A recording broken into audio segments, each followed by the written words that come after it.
창세기 16장 1절에서 16절까지의 말씀 한 절씩 교독하시고 마지막 절은 함께 읽도록 하겠습니다.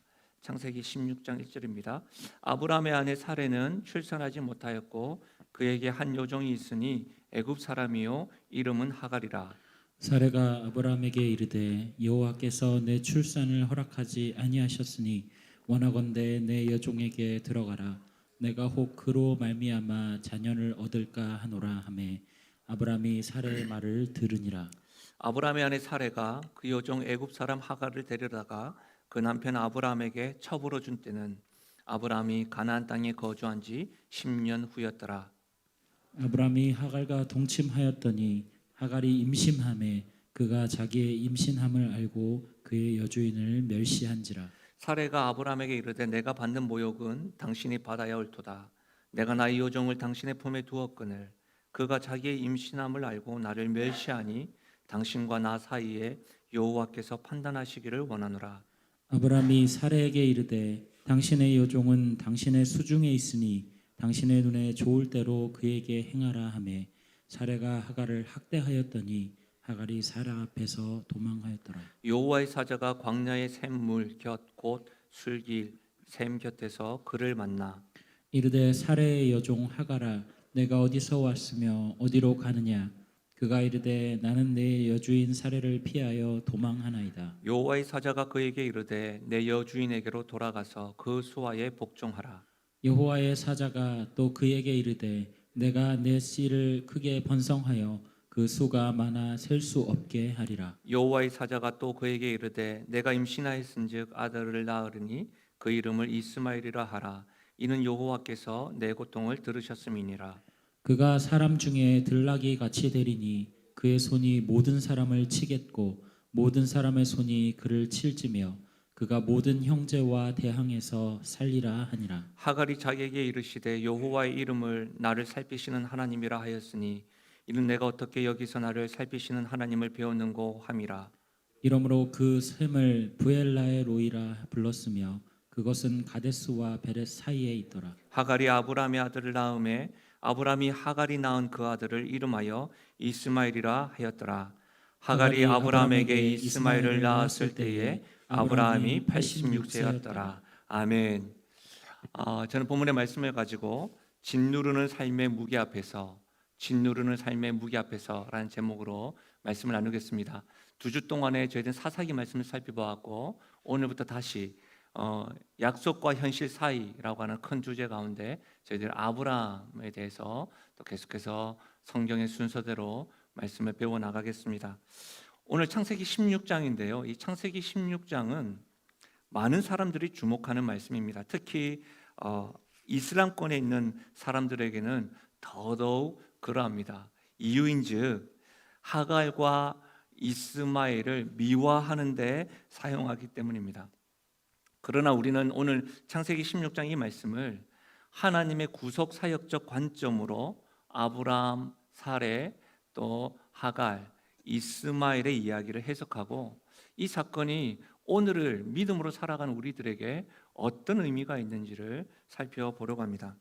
여러분, 한동안 아브라함을 잠깐 멈췄다가 사사기 말씀을 보아서 기억이 나실지 모르겠지만 이 아브라함은 하나님의 부르심을 받았던 그때가 창세기 11장 하반절이었습니다. 그때부터 우리가 배웠죠. 창세기 11장 하반절에서 오늘 16장에 이르기까지 12장, 13장, 14장, 15장에 이르기까지 무수한 많은 일들을 경험했습니다. 기억나십니까? 약속의 땅에서 기근을 경험했죠. 그 기근으로 인해서 애굽으로 내려갔었는데 생명의 위협이 있었죠. 그 생명의 위협 속에서도 건짐을 받았습니다. 그리고 함께한 조카 롯과의 갈등이 있어서 헤어지기도 하고 그 조카 롯을 구하기 위해서 전쟁도 행하였죠. 그리고 이 아브라함이 믿음이 흔들릴 때마다 하나님은 늘 그에게 다가오셔서 반복적으로 약속해 주셨습니다. 증거를 보여주셨죠. 그래서 창세기 15장에는 증거를 보여주는 것도 모자라 이 짐승들을 반으로 쪼개어서 횃불이 그 쪼갠 짐승들 사이에 지나가서 횃불 언약을 맺었습니다. 내가 너와 약속을 어길 시에 이 짐승들이 쪼개진 것처럼, 그렇죠? 그 말은 내가 반드시 지킬 것이다 라고 하는 그런 언약 체결식까지 합니다. 여기까지 우리가 아브라함에 대해서 배우면서요, 수도 없이 아브라함의 가지는 두려움 또 믿음에 대해서 보았고 들었습니다. 그러는 중에 우리는 한 번도 사례의 생각과 이 사례의 소리를 들어본 적이 없습니다. 아브라함이 기근으로 인하여 애굽에 내려갔을 때에 아브라함이 어여쁜 아내 사례로 인하여 목숨을 잃어버릴까 봐 누이라고 이야기하죠. 그때에 아브라함의 목숨을 위해서 사례가 애굽의 왕 바로에게 가서 첩으로 살아갈 뻔했습니다. 그렇죠? 근데 그때도 사례는 아무 말 하지 않았습니다. 그렇지 않아요? 그 당시에도 침묵했죠. 그런데 지금에 와서는 사례가 주도합니다. 자신의 문제에 대하여 생각하고 소리를 내고 있는 것이죠.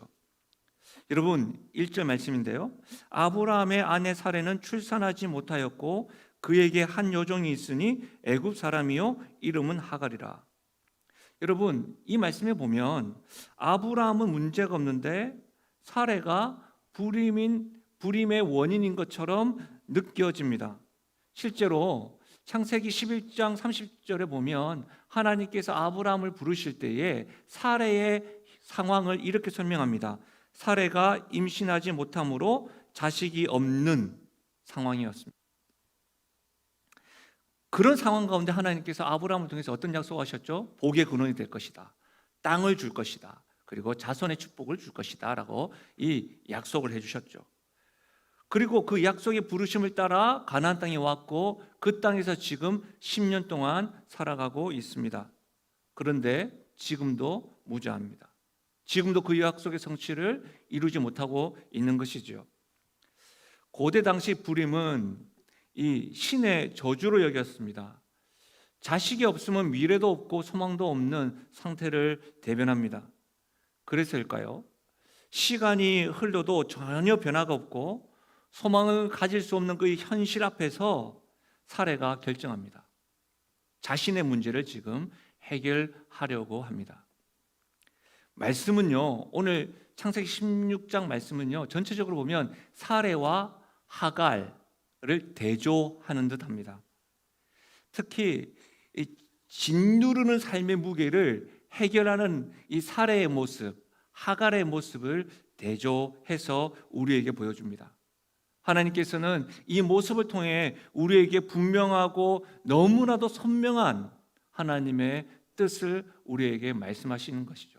오늘 이 하나님의 뜻을 받아들이고 순종하는 그런 용기가 우리 모두에게 있기를 주의 이름으로 축원합니다. 첫 번째로 여러분, 짓누르는 삶의 무게 앞에서 사례는요 어떻게 반응을 하냐면, 사례는 인간적인 방법을 모색하고 실행합니다. 제가 말씀드렸죠. 사례와 하갈의 반응이 있다고 했는데, 사례는 이 짓누르는 삶의 무게 앞에서 인간적인 방법을 모색하고 실행합니다. 그 말씀이 2절인데요.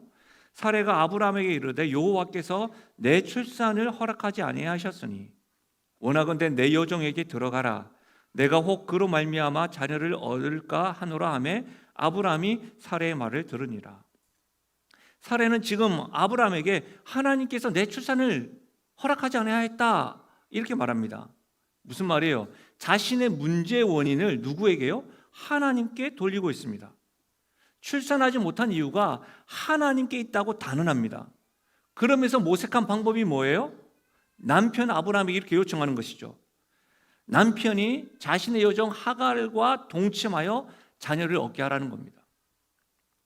여러분, 당시 이 여자에게 자식이 없다는 것은 그 자체가 재앙이었습니다. 그 자식이 없는 이 아내를 위해서 당시에 대리모 제도가 있습니다. 부잣집 여주인들은 이 여종을 일종의 씨바지로 주었고, 아이가 태어나면 그 아이는 그 여종이 아니라 여주인의 소유가 되고 자식이 되었습니다. 이 고대 근동 사회적 관점에서 볼 때 이 사례의 방법은 도덕적으로 전혀 문제가 되지 않습니다. 왜냐하면 당시 사람들에게는 자연스러운 합법적인 일이었습니다. 근데 여러분, 여기서 우리는 질문을 한 가지 가지게 됩니다. 아브라함이 하나님에게 부르심을 받았을 때가 75세였습니다. 그때도 사레가 출산을 하지 못했을 때라고 했죠. 자손에 대한 약속을 받았는데 사레는 왜 75세 때가 아니라 왜 85세 때, 아브라함이 85세가 되어서야 대리모 제도를 제안한 것일까요? 여러분, 질문을 해보지만 실제로 사라의 생각과 결정을 이해하는 것이 그렇게 어렵지 않습니다. 왜 그렇죠? 10년간 기대한 것이죠. 10년 동안 소망하고 노력했는데 기대만큼 소망한 만큼 어떠한 변화의 조짐도 없으니까 절망이 더 크게 다가온 것이죠. 그래서 지금 이 방법을 모색한 것 아닐까요? 이 같은 관점이라고 한다면 우리는 너무 쉽게 사례의 모습을 판단해서는 안 됩니다. 하나님의 약속도 있었고요, 남편과 함께 노력을 하고 수고했음에도 불구하고 변하지 않는 불임의 문제, 자신의 문제가 너무나도 짓누르는 그 무게가 너무 힘겹지 않았을까요? 10년입니다. 10년 동안 수고하고 기대한 일인데 어떤 변화도 일어나지 않은 것이죠. 저는 오히려 이 상황에서 아브라함의 모습이 너무 아쉽습니다. 앞전에 말씀드렸던 것처럼 창세기 11장 하반절에서부터 15장 여기에 이르기까지 반복적으로 하나님은 그에게 약속하셨습니다. 그렇죠? 바닷가에 모레아를 보여주면서 너의 자손이 이렇게 될 것이다. 그리고 나와 함께 별 보러 가자. 너의 자손이 그렇게 될 것이다. 타는 횃불이 쪼개진 짐승들 사이에 직접 지나가시는 횃불 언약도 하셨어요. 여러분, 더 이상 얼마만큼 보여줘야 할까요? 어느 정도의 강도가 있어야 아브라함은 흔들림 없이 믿음의 길을 걸어갈 수 있는 것일까요?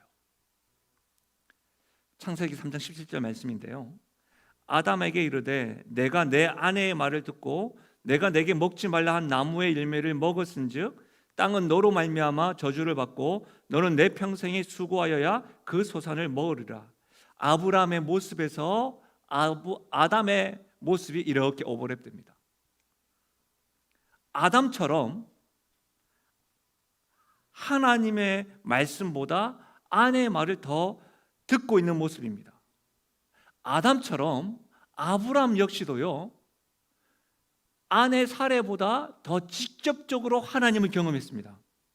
하나님의 말씀을 듣고요, 하나님이 보여주신 시청각 교제와 실물들을 경험했습니다. 그럼에도 불구하고 하나님에 대한 믿음이, 약속에 대한 이 확신이 약해져 있는 이 모습이 너무나도 안타깝습니다. 사례가 대리모를 딱 제안했을 때 아브라함이 어떻게 하는 것이 옳을까요? 무슨 소리냐? 하나님을 끝까지 신뢰하자. 하나님께서 우리에게 하신 약속을 어기시에는 짐승이 쪼개진 것 같이 당신이 그렇게 하겠다고 횃불 언약을 나에게 했어.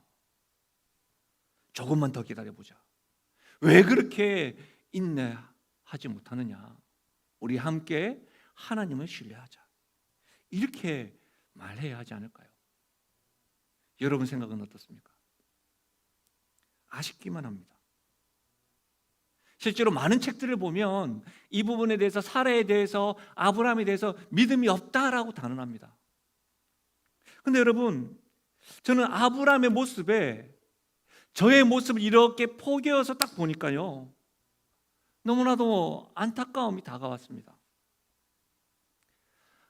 사례뿐만 아니라 아브라함에게도 10년이었습니다. 은혜도 경험했죠. 분명히 하나님의 약속도 알지만 너무 오래도록 말씀의 성취가 일어나지 않는 것이죠.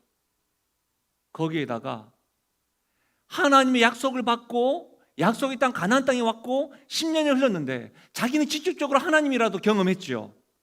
자기로 인해서 가족이 힘들어하니까요. 아내가 절망하고 낙담하는 모습을 앞에서 보고 있는 이 아브라함의 입장이 느껴지더라고요. 단지 아브라함 믿음 없네, 하나님의 말씀보다 아내의 말을 더 믿었네, 이렇게 쉽게 단정 지을 수가 없었습니다. 왜냐하면 저 역시도 하나님의 약속의 말씀을 알고 그 약속을 받았음에도 불구하고 10년이 아니라 언제쯤이면 성령의 역사가, 부흥의 역사가 저의 목회 현장과 제 가정과 저의 삶 가운데 일어날 것인가, 언제까지 기다려야 됩니까? 라고 질문하고 있는 제 모습이 보이기 때문입니다. 저 자신의 모습에서 아브라함의 모습을 보아서 저는 많은 신학학자들이 믿음이 없다라고 단정짓는 이 부분에서 멈춰서서 저가 그렇게 되지 않더라고요. 여러분은 어떻습니까? 아브라함의 모습이 여러분 어떻게 보이십니까? 아브라함의 모습에서 혹 저와 같이 여러분의 모습이 보이시나요? 짓누르는 삶의 무게로 살해의 결정은 당시 모든 사람이 채택하는 방법 중에 하나였습니다. 아마 살해에게 요즘과 같이 마이크를 넘겨서 인터뷰를 요청한다면 살해는 어떤 말을 할까요? 아마도 살해는 이렇게 이야기하지 않았을까요? 제가 제안했던 대리모 이 제도가 하나님의 방법이 아니었는지 모릅니다. 그러나요, 모든 사람이 하는 방법입니다. 나 혼자만 그렇게 한 것이 아닙니다. 저에게 인터뷰 요청한 당신에게도 10년이라는 세월, 약속이 있음에도 불구하고 성취되지 않은 세월이라고 한다면 당신도 내 입장이 되면 같은 방법을 제안하지 않았을까요? 여러분, 제가 너무 그 말씀에 기록되어져 있지 않은 내용을 상상한 것일까요? 성경의 문맥 아래서 충분히 가능한 이야기 아닐까요? 만약 살해의 본심이 이렇다고 한다면 아마 살해는 그가 대리모 제도를 제안한 것에 대해서 죄책감을 전혀 느끼지 못했을 겁니다. 왜 그렇죠? 주변 많은 사람들이 같은 방법을 선택하기 때문이죠. 다시 살해의 말을 들어보십시오. 2절입니다. 살해가 아브라함에게 이르되 여호와께서 내 출산을 허락하지 아니하셨으니 원하건대 내 여종에게 들어가라. 내가 혹 그로 말미암아 자녀를 얻을까 하노라 하매 아브라함이 살해의 말을 들으니라. 살해는 하나님의 말씀을 기반으로 둔 것이 아니라 인간적인 방법이요 생각입니다. 왜 그렇죠? 2절을 다시 한번 더 보시면 뭐라고 합니까? 내가 혹 그로 말미암아 자녀를 얻을까 하노라. 혹 그로 말미암아. 무슨 말입니까? 확실한 보장이 있는 것이 아닙니다. 당시 허용된 세상의 방법이요 쉬운 방법을 제안한 것이지요. 믿음으로 한 결정이 아닙니다. 혹 그렇게 들어가면 낫지 않겠니? 그 결과 어떻게 됐죠? 이 사건을 통해서 여러분, 아브라함의 가정에서는 샬롬을 찾을 수가 없습니다. 가족 간의 평화가 깨어졌습니다.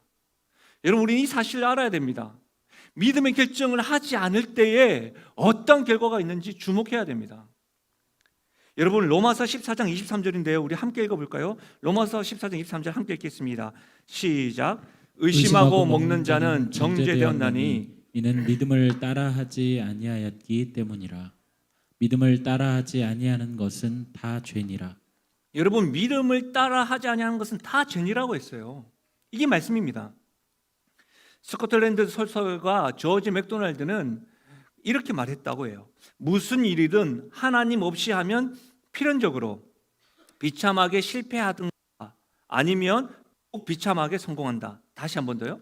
무슨 일이든 하나님이 없이 하면 필연적으로 비참하게 실패하든가 아니면 더욱 비참하게 성공한다.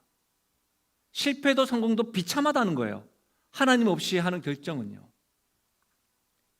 여러분, 살해의 모습에서 더 살펴볼 것은 이겁니다. 여호와께서 내 출산을 허락하지 아니하였다. 살해는 자신의 문제의 원인을 하나님께 뒀다고 했죠. 하나님께 불만하며 둔 것이죠. 그런데 여러분, 그의 불만을 뒤집으면 여호와께서 내 출산을 허락하지 아니하였다, 이것을 뒤집으면 출산은 누구에게 있다? 하나님께 있다. 하나님께서 허락하셔야지만 출산이 가능하다가 됩니다. 여러분, 무슨 말입니까?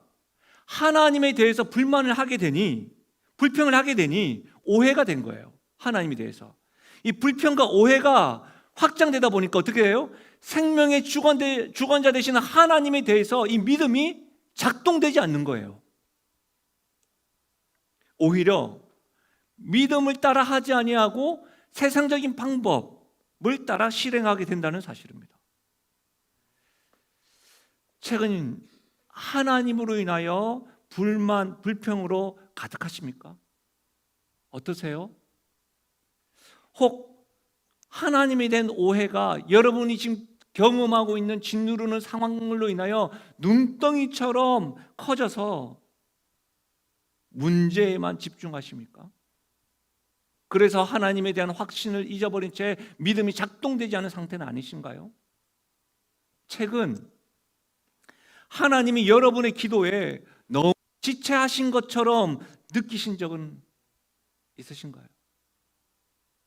분명 하나님의 약속의 말씀을 듣고 순종하였음에도 불구하고 3년, 4년, 5년, 10년 지금도 하나님의 역사가 이루어지지 않는 지지부진한 그러한 생활을 하십니까?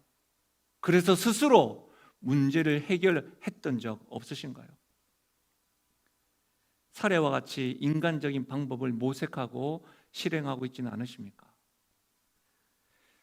여러분, 무엇이 바른 선택인지 모를 때 잘못된 결과를 낳지 않도록 우리에게 경고등과 같은 것, 우리가 경고등과 같이 이렇게 인식해야 될 것들은 뭐가 있을까요?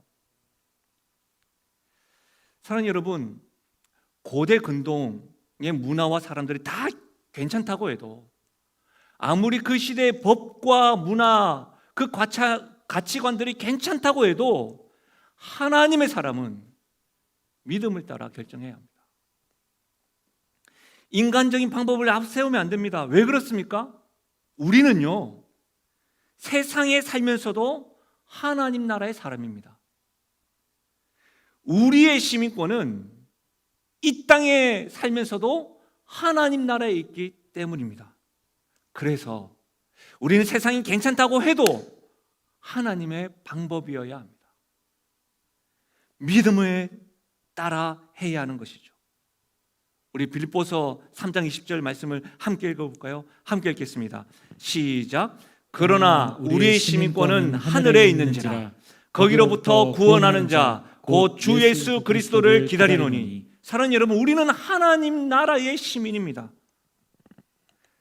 우리는 하나님의 자녀입니다. 하나님 나라의 시민으로서 우리는 하나님을 왕으로 섬기는 자들입니다. 하나님의 자녀로서 우리는 하나님을 아버지로 섬기는 자들입니다. 여러분, 이 사실을 또 명심하십시오. 우리가 누구인지 분명하면 우리가 어떻게 결정해야 질지도 선명해집니다. 경고등이 무엇이냐고요? 나는 누구인가 질문해 보십시오. 그러면 좀 쉬워집니다. 시편 37편 7절입니다. 여호와 앞에 잠잠하고 참고 기다리라. 자기 길이 형통하며 악한 꾀를 이루는 자 때문에 불평하지 말지어다. 분을 그치고 노를 버리며 불평하지 말라. 오히려 악을 만들 뿐이라. 진실로 악을 행하는 자들은 끊어질 것이나 여호와를 소망하는 자들은 땅을 차지하리로다. 하나님의 자녀들은 하나님 앞에 어려운 가운데 잠잠하고 기다려야 합니다. 그 하나님을 인하여 소망을 가져야 합니다. 하나님의 역사는 지름길이 없습니다. 담을 뛰어넘어서는 안 됩니다. 하나님의 자녀로, 하나님 나라의 시민으로 아버지요 왕 되신 하나님 말씀을 따라 믿음의 선택을 할 수 있는 우리가 될 수 있기를 주의 이름으로 축원드립니다. 두 번째로, 사례가 그랬다면 짓누르는 삶의 무기 앞에서 하갈은요 도피합니다. 사례는 인간적인 방법을 모색하고 실행했죠. 그러나 하갈은 도피합니다. 여러분, 문제 앞에 반응하는 태도 중에 가장 일반적인 방법이 바로 도피요 도망입니다.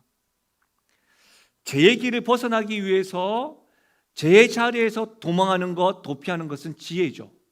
우리가 요셉을 보면 알 수 있는 것처럼. 그러나 문제의 원인이 분명함에도 불구하고 대면하지 아니하고 도피하는 것은 건강한 해결책이 아닙니다. 여러분, 하갈은요 자신이 임신한 줄 알고 사례를 멸시합니다.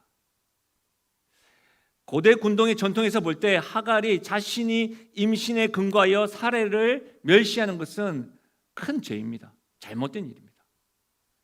여주인이 자식을 얻기 위해서 여종에게 남편을 허락했다 할지라도 이 여주인과 여종의 관계는 여러분 변하지 않습니다. 이 일로 사례는 남편인 아브라함에게 분노하죠. 그리고 하갈을 학대합니다. 사례의 학대로 인하여 하갈은 도피합니다. 그 말씀이 5절에서 6절에 되어져 있어요. 그렇죠?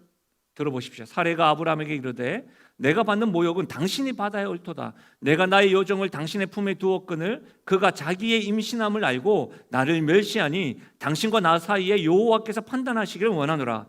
아브라함이 사례에게 이르되 당신의 여종은 당신의 수중에 있으니 당신의 눈에 좋을 대로 그에게 행하라 하매 사례가 하갈을 학대하였더니 하갈이 사례 앞에서 도망하였더라.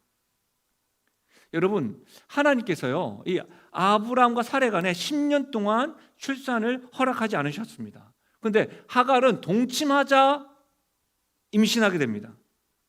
이 사건을 통해서 알 수 있는 것은 아브라함보다는 사례에게 문제가 있다는 것이 더 확실시 되는 것 같습니다.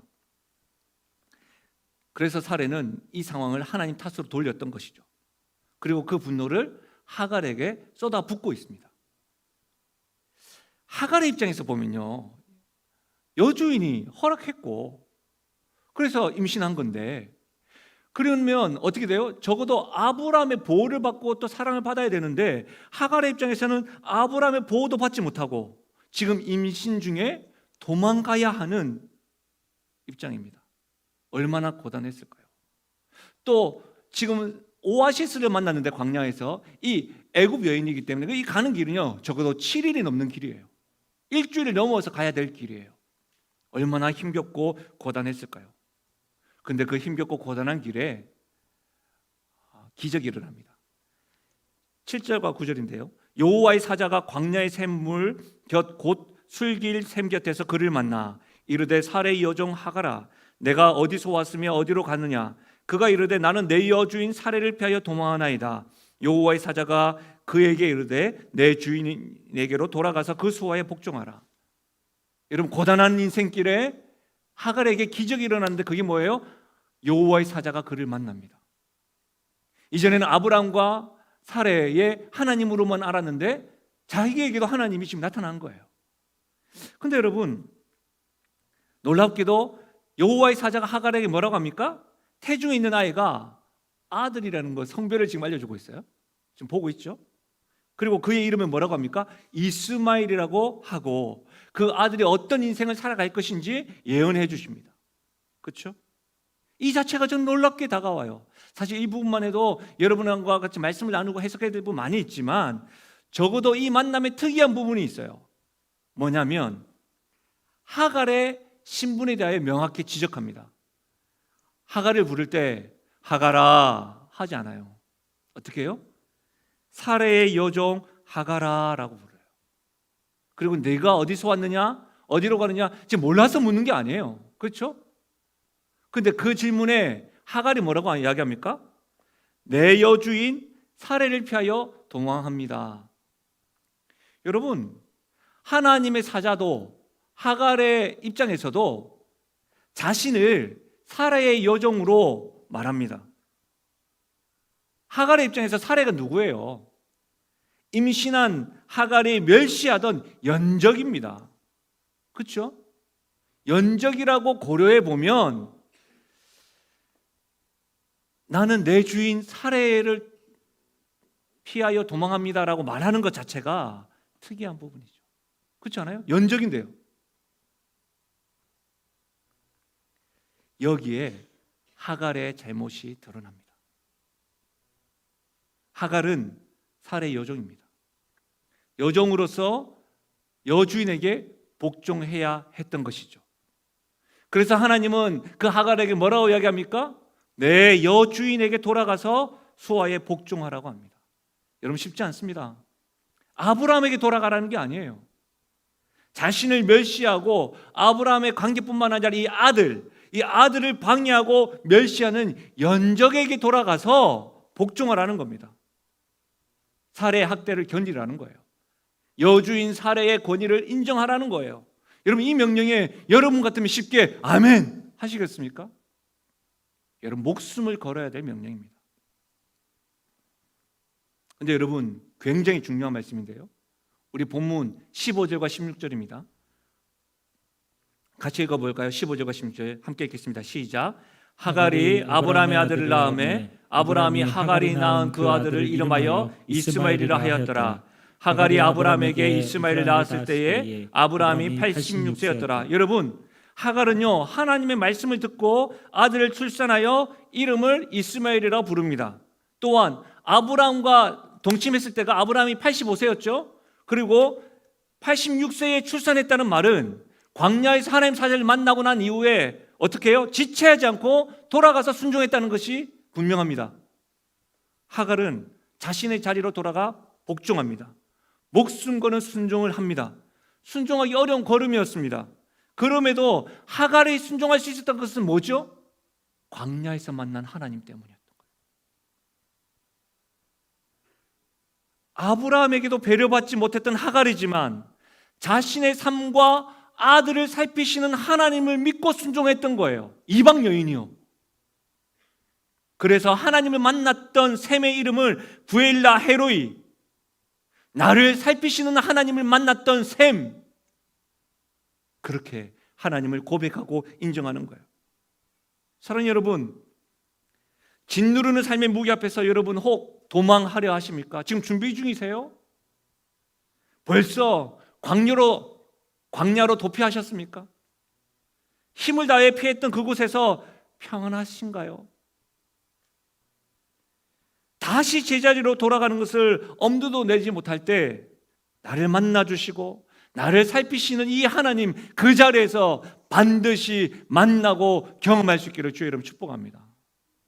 여러분, 나의 모든 고통과 잘못을 살피시는 하나님으로 인해 용기를 얻으셔서 도망가기보다는 다시금 여러분이 있어야 될 자리에 서서, 굳게 서서 있기를 주의 이름 축원드립니다. 지금까지 여러분, 짓누르는 무게의 삶 앞에서 사레의 모습, 아브라함의 모습, 하갈의 모습을 살펴보았습니다. 그렇다면 우리는 이런 질문이 생깁니다.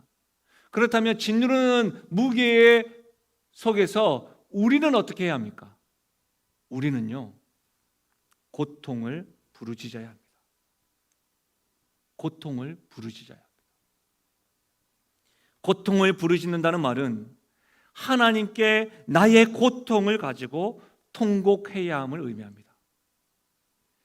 여러분, 사례는 하갈이 임신하여 자신을 모욕하고 격분시키고 또 그 모습 가운데 아브라함을 보고는 분노가 치밀어 오르겠지만 그 감정, 그 고통을 그들에게 쏟아붓는 것이 아니라 하나님께 부르짖어야 했습니다. 왜요? 하나님, 저 여종에게도 허락하셨던 그 출산을 저에게도 허락해 주십시오. 하나님, 저를 긍휼히 여겨 주십시오. 저를 살려 주십시오. 하나님을 알지 못했던 저 애굽 여인에게도 역사하셨다고 한다면 하나님, 하나님의 자녀인 하나님 딸인 나에게도 역사해 주십시오라고 부르짖어야 했습니다. 창세기 15장 4절에 여호와의 말씀이 그에게 임하여 이르시되 그 사람이 내 상속자가 아니라 내 몸에서 날 자가 내 상속자가 되리라 하시고, 하나님께서 아브라함에게 하신 말씀이에요. 조카 롯도 아니고 다메섹 사람 엘리에셀도 아니다. 내 몸에서 날 자가 내 상속자가 되리라. 아브라함은 하갈의 사건을 통해서 이 하나님의 약속을 신뢰함으로 하나님 앞에 부르짖어야 했습니다. 무엇보다도 여러분, 놀라운 것은 뭔지 아세요? 아브라함이 하갈의 아들 이름을 이스마엘이라고 지었다는 것은 하갈이 광야에서 여호와의 사자를 만났다고 하는 그 간증과 그 경험을 모두 다 인정했다는 의미입니다. 그렇죠? 인정하지 않았다고 한다면 왜 이스마엘 이름 짓습니까? 근데 이스마엘 이름 지었다는 말이에요. 근데 그 이스마엘의 이름의 뜻이 뭐예요? 여호와께서 내 고통을 들으셨도다. 이걸 의역하면 뭐예요? 하나님이 듣고 계시다는 거예요.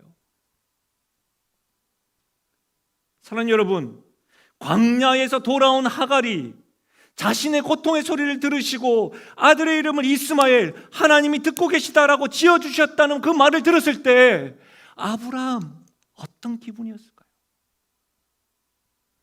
사레가 도망갔던 요정이 돌아와가지고 광야에서 내 하나님이 나를 살피시고 내 고통을 들으신 하나님, 내가 이제 아들 낳을 것인데 이스마엘이라고 지어라고 했다고 합니다라고 하는 그 말을 들었을 때의 사레의 감정은 어땠을까요?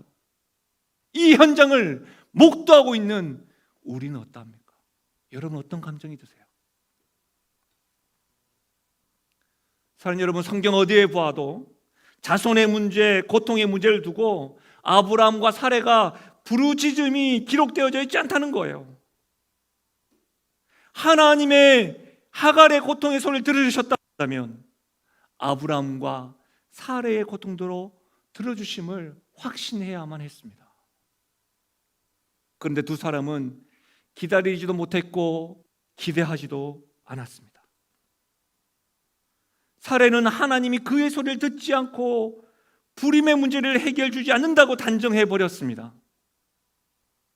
여러분은 지금 어떻게 단정하고 있으십니까? 저는 사례를 묵상하고 계속해서 연구하면서 한 여인이 떠올랐습니다.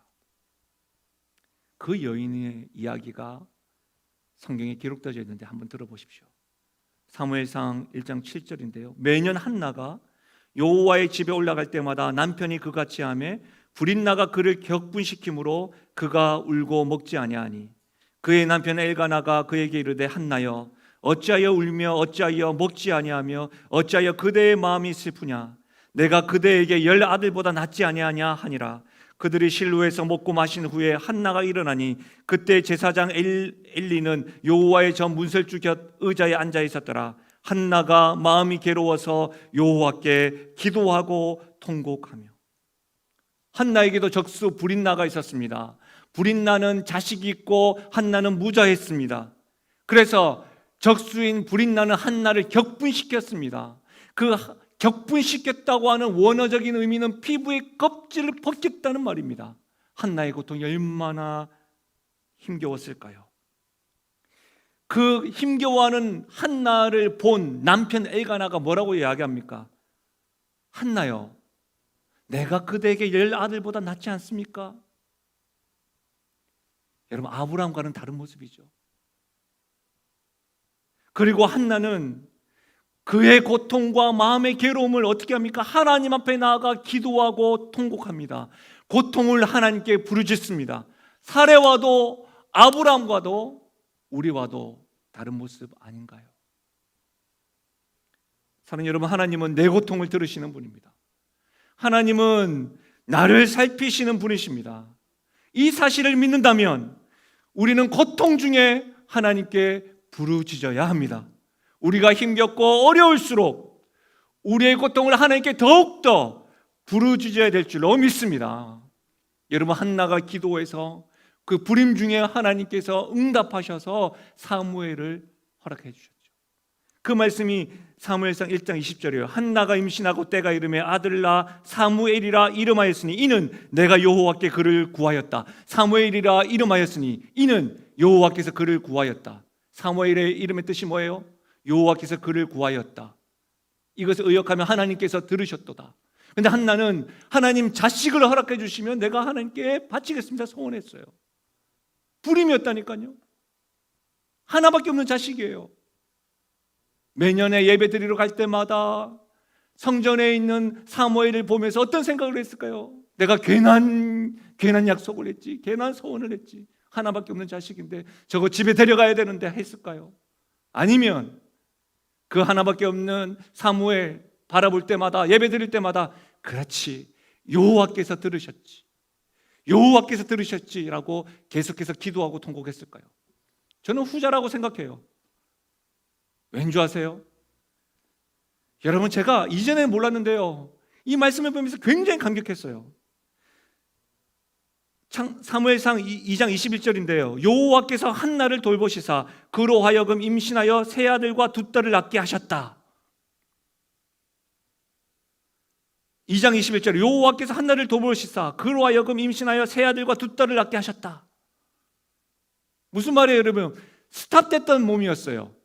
근데 그 이후에, 근데 놀랍게도 여러분, 사무엘을 성전에 맡길 때도 1장 19절에 보면 여호와께서 그를 생각하신지라, 그리고 한나가 임신했습니다.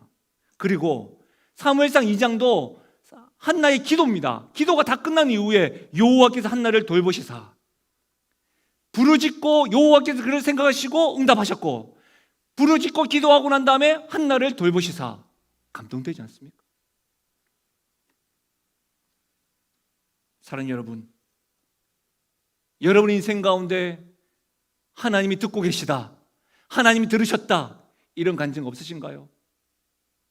여러분에게 사무엘이 없으십니까? 여러분에게 이스마엘이 없으십니까? 혹 없을 수 있죠. 그러나 저와 여러분을 죽음의 문턱에서, 사망의 권세에서 건지신 예수 그리스도, 그분의 십자가가 우리에게 있다고 한다면, 하나님의 사랑이 우리에게 있다고 한다면, 그분은 우리의 고통을 아시고 아들을 보내주신 분입니다.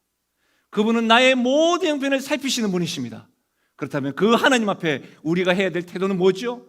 짓누른 무게 속에서라도 그 고통을 하나님께 부르짖으며 기도해야 될 줄로 믿습니다. 그 기도하며 나갈 때에 하나님께서 한나에게 그러하셨던 것처럼 돌보시고 생각하셔서 응답하실 줄로 믿습니다. 말씀을 마무리하겠습니다. In the Six Songs of Life라는 책에서 제가 발췌한 글인데요, 한번 들어보십시오. 많은 부분에서 우리는 자주 하나님께 왜? 라는 질문을 합니다. 그러나 자주 하나님은 질문에 대한 직접적인 대답을 주시지 않습니다. 욥은 하나님께 왜 자신이 많은 고통을 겪어야 하는지 물었습니다. 마침내 하나님은 그에게 회오리 바람 속에서 나타나셔서 대답해 주셨습니다. 그런데 그 대답은 욥이 기대한 것이 아니었습니다. 욥은 설명을 원했지만 하나님 자신을 욥에게 보여주셨습니다. 내가 답이다 라고 말씀하실 뿐입니다. 우리의 믿음이 성장할 수 있는 확실한 비결은 고난이 올 때마다 하나님께 머리 숙이고 모든 문제를 하나님께 맡기는 것입니다. 삶의 고난 앞에서 왜? 라는 질문에 빠져있기보다는 내 삶을 인도하시는 분이 예수 그리스도라는 사실에 초점을 맞추고 하나님이 내 모든 질문에 해답이심을 고백하십시오.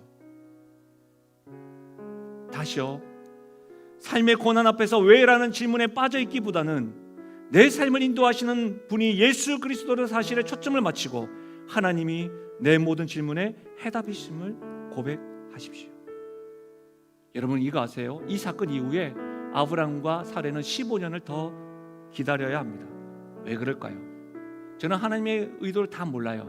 분명한 것은 하나님께서는 아브라함과 사라의 능력이 제로, 0%가 될 때까지 기다리시는 것 같아요. 왜요?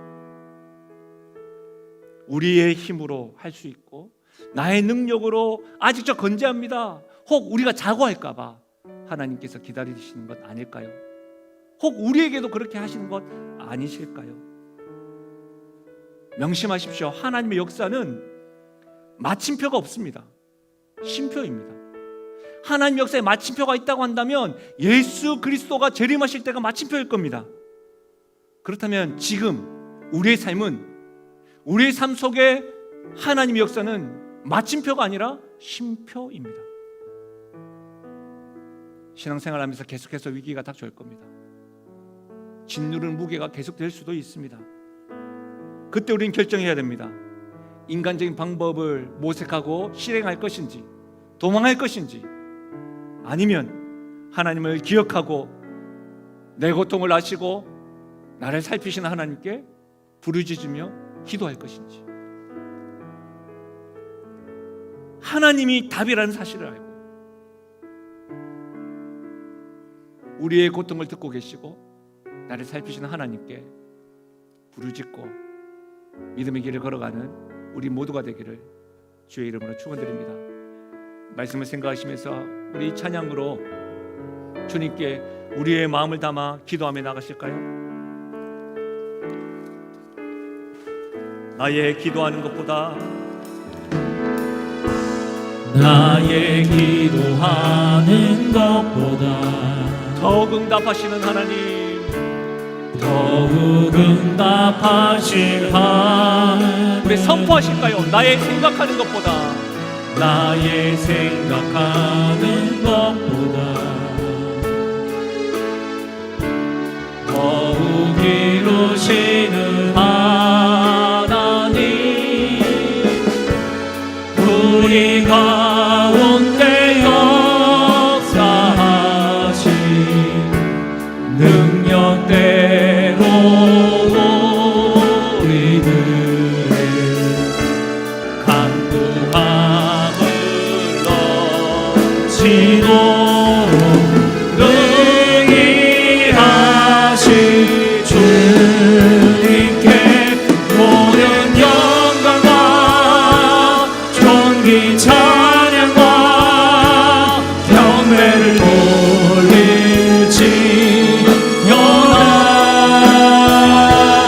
모든 영광과 존귀 찬양과 경배를 돌릴지어다.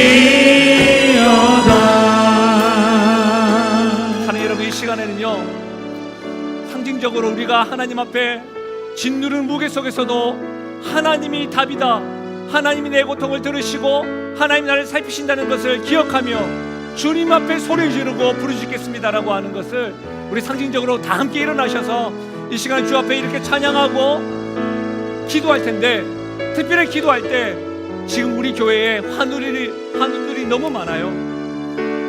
환우들 위해서, 코로나로 인하여 경제적으로 힘겨워하시는 분들이 너무나 많아요. 코로나 블루로 인하여 정서적으로 힘겨운 분들이 너무 많아요. 우리 그 사랑하는 성도들 위하여 우리 찬양 후에 함께 고통을 들으시는 하나님께 기도하고 제가 마무리 기도하겠습니다. 우리 선포하며 나가실까요?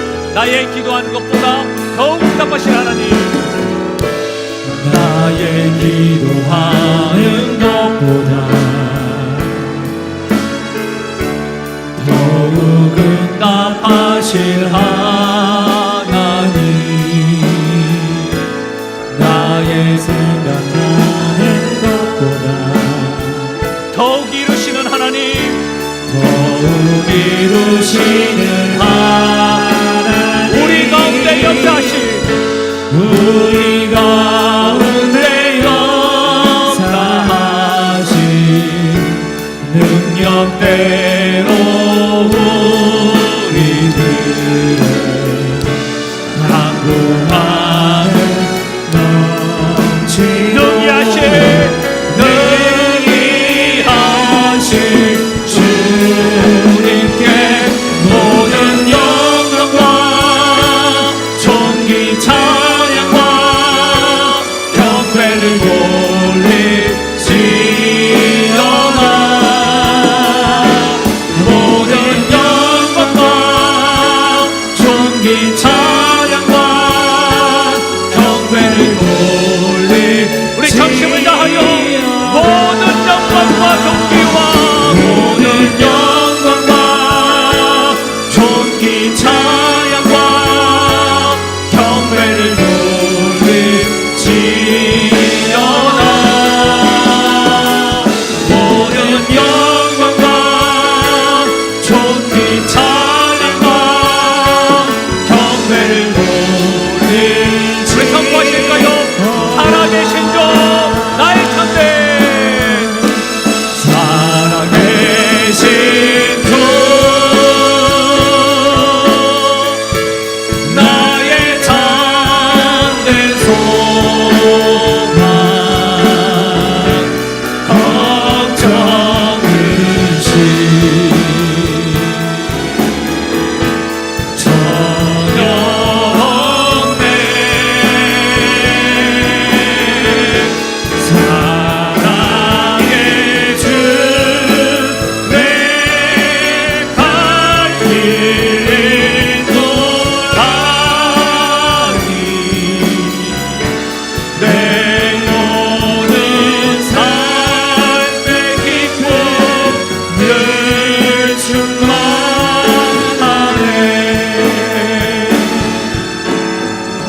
우리 이 시간 기도하며 나가실 때 우리의 고통을 들으시는 하나님, 나를 살피시는 하나님, 사랑의 영신 공동체 가운데에 육체의 질고를 지고 아프신 분들, 환우들이 많이 있습니다. 경제적인 어려움들이 있습니다. 정서적인 공고함이 있습니다. 영적으로 계속해서 밑바닥으로 헤매이는 이들이 있습니다. 우리를 들으시는 하나님, 살아계신 하나님, 살려주십시오. 긍휼을 베풀어 달라고 우리 주께서 알려주시는 대로 소리내어 주 앞에 부르짖으며 기도하며 나가겠습니다. 오 아버지 하나님, 참으로 감사함을 드립니다. 하나님 아버지 이 시간 기도하며 나아갑니다.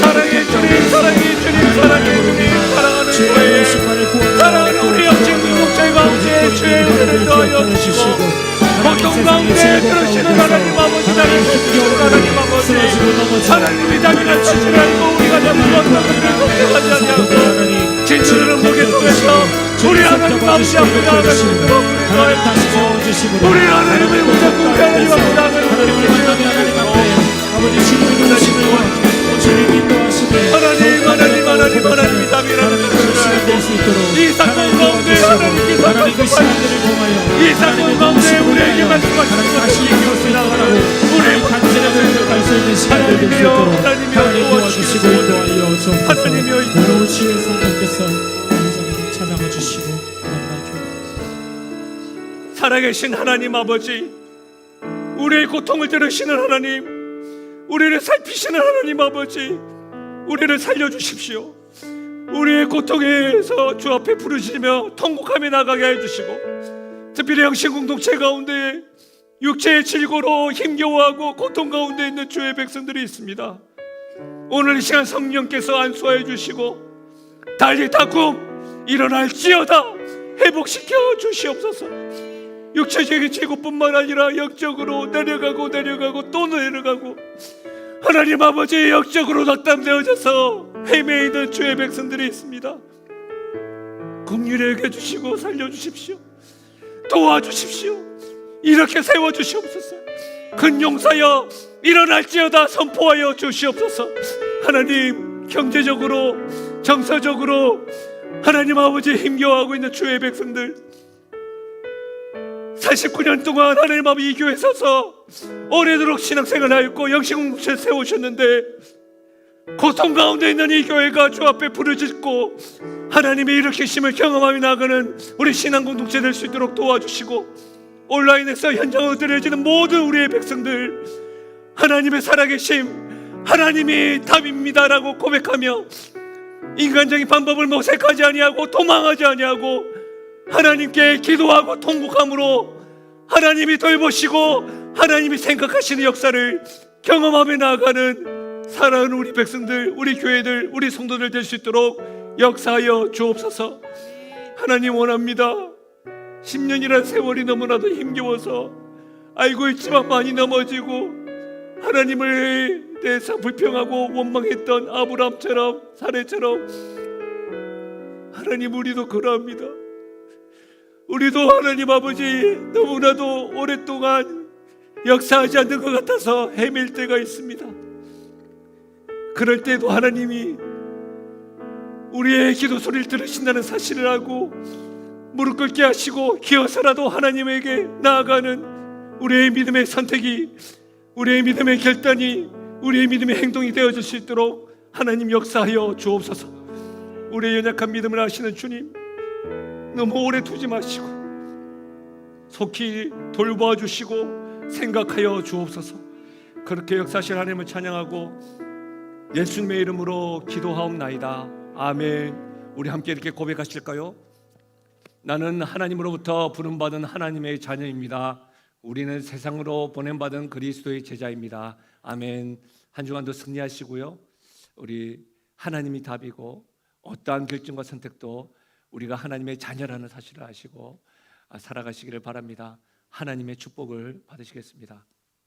지금 우리 주 예수 그리스도의 은혜와 하나님 아버지의 무한하신 사랑과 성령의 위로 교통하심과 충만하신 역사가 짓누르는 무게 가운데 믿음도 약속도 희미해져 갈 때에 때로는 인간적인 방법과 모색을 선택하고 도망할 때가 있지만 고통을 들으시고 우리를 살피시는 하나님, 기도하고 통곡할 것을 외치고 여전히 내가 너를 주목하고 듣고 있고 함께함을 깨우쳐 주신 그 하나님 앞에 하나님이 답임을 알고 부르짖기로 통곡하기로 작정하며 나아가는 사랑하는 성도들 머리 위에와 그들의 가정과 기도 제목 위에, 특별히 우리 사랑하는 다음 세대 위에 지금부터 영원토록 함께 하시기를 축원하옵나이다. 아멘.